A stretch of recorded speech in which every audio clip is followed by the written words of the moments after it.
Well, across the GTA, we're going to be talking about the cold air plunging. But if you were in the western portion of the GTA this morning, this was your scene. You were seeing snow coming down.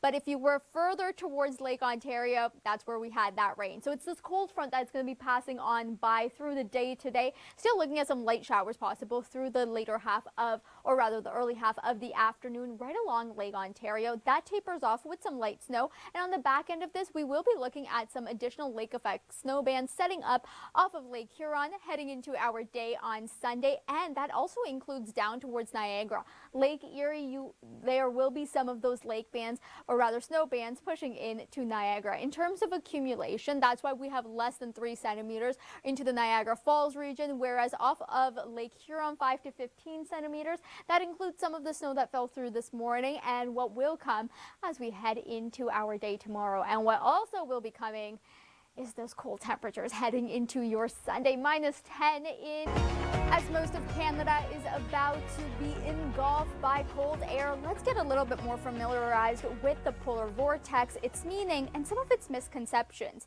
A polar vortex is a large area of low pressure system that holds the cold air and confines it to the Earth's poles. The word vortex can seem a bit ominous. However, it just refers to the counterclockwise flow of that air that keeps it closer to the poles. And generally, it is held quite tight towards the poles. However, when that jet stream does weaken slightly, it does dip further towards the south, and we get that cold burst of cold air across Canada and into the U.S. as well. Now, here are 3 misconceptions about the polar vortex. The first being, the polar vortex is not a new term. It's used quite vastly within the meteorological world and has just been made more popular because it sounds a bit ominous. The second is that it does not just exist in the winter. A polar vortex does stick around in the summer, but it is quite weak due to the more warm air that pushes further north and the weaker jet stream causing it to stay weak and not have that cold air plunge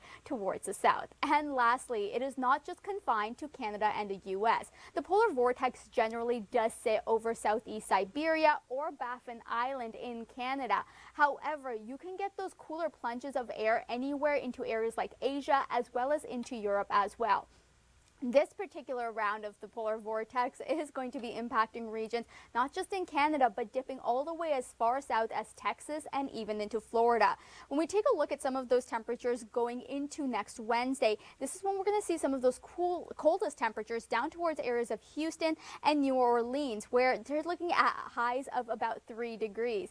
And even when we take a look into areas like Daytona Beach, 6 does not sound all that toasty to be on the beach. Now stick around. In 10 minutes, we're going to take a look at your full regional forecast.